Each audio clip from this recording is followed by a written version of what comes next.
A recruiting fair for Egypt-based Chinese companies came back on Tuesday in the Egyptian northeastern city of Ismailia after 2 years of suspension due to COVID-19, offering hundreds of positions for aspiring college students.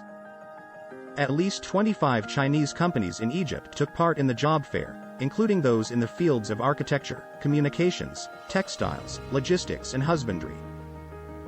截至目前，公司已经完成了大概30多座变电站的建设，希望通过此次参加这个招聘会，我们吸引更多的高端人才，为公司的发展做出进一步贡献，增加埃及当地的就业机会。Hundreds of college students and graduates prepared with resumes clustered the fair, hoping to land an intern or full-time job. أنا شايفة إنه الشركات الصينية بتقدم فرص كتير قوي للشباب اللي في مصر وبكده بتزود العلاقات مع الصين ودي حاجة مفيدة بالنسبة لنا جدا.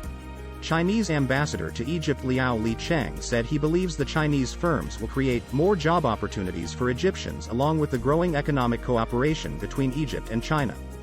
我相信我们在座的中资企业，他们在出色地发挥着社会责任，他们在埃及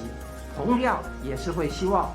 不仅自身发展，也希望埃及的企业、埃及的社会经济，也希望埃及的青年同样也能获得最好的发展。